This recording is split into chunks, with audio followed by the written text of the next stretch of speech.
இடத்தலே ஸ்ரீ லக்ஷ்மிகாந்த சுவாமிக்கு ஜெயமங்கலம். அன்னை ஸ்ரீ லக்ஷ்மி தேவியின் நாயகரான அழகு பெருமாளுக்கு சுபமங்கலம். திருமேனியில் பச்சை நிற பட்டாடை அணிந்தருள்வதற்கு ஜெயமங்கலம். ஈரிரண்டு திருக்கரங்கள் கொண்டருள்வதற்கு சுபமங்கலம்.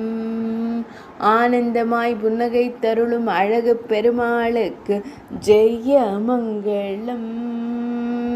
நஞ்சன்கூடு பகுதி அருகில் ஆலயம் கொண்டருள்வதற்கு ஜெயமங்கலம். பக்தர்களை எப்பொழுதும் காத்தருளும் அழகு பெருமாளுக்கு சுபமங்கலம். மேல் நாட்டில் அருள்வதற்கு ஜெயமங்கலம். துளுவ நாட்டில் ஆலயம் கொண்டருள்வதற்கு சுபமங்கலம். கர்நாடக மாநிலத்தில் உறைவதற்கு ஜெயமங்கலம்.